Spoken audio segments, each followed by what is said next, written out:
ঘুরতে কার না ভালো লাগে, আর সেই ঘোরার স্থান যদি হয় গ্রামের এই ধান ক্ষেতের মাঝখানে। তো বর্তমানের একটা আতঙ্কের নাম হচ্ছে রাসেল ভাইপার সাপ। তো আপনাদের সাথে আজকে শেয়ার করব গ্রামের এই স্থানগুলোতে ঘুরতে গেলে যদি রাসেল ভাইপারের কামড় খান তাহলে প্রাথমিকভাবে কি চিকিৎসা করবেন এবং স্থায়ীভাবে কি চিকিৎসা করবেন। তো আমরা এখন যাচ্ছি গ্রামের একটা হচ্ছে ধান ক্ষেত। আসলে গ্রামে আসলে ধান ক্ষেত ঘুরতে ভালোই লাগে।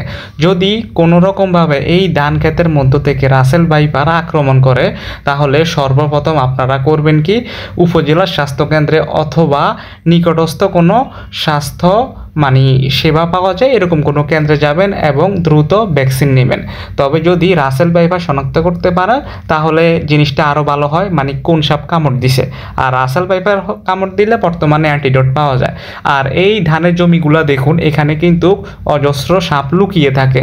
যদি সেই সাপগুলোর মধ্যে একটা যদি রাসেল ভাইপার হয় তাহলে তো কোনো কথাই নেই। এইরকম ধান গাছের মধ্যে কিন্তু কৃষকেরা যখন হাঁটাচলা করে বা সাধারণত আমরা যারা অ্যাডভেঞ্চার প্রেমী আছি, যারা ঘোরাঘুরি পছন্দ করি, তারা এই জায়গাগুলোতে যেতে খুব ভালো লাগে। এই দেখুন কৃষক, ওনাদেরও কিন্তু রাসেল ভাইপারের ভয় আছে। তো আমরা আসলে আজকে মূলত সচেতনতা ভিডিও করার একটাই কারণ, সেটা হচ্ছে রাসেল ভাইপার থেকে বা অন্যান্য সাপ থেকে সবাই দূরে থাকবেন। কারণ হচ্ছে এই অ্যাডভেঞ্চার প্রেমীরা এইসব জায়গায় যে ঘুরতে ভালো লাগে, আর সেই ঘোরার মধ্যেই হঠাৎ করে হয়ে যেতে পারে আপনার একটি বিপদ। আর রাসেল ভাইপার আক্রমণ করলে কিন্তু সেই বিষটা খুব দ্রুত ছড়ায়, যদিও বা এটা বিষধর সাপের মধ্যে একটি অন্যতম জাত।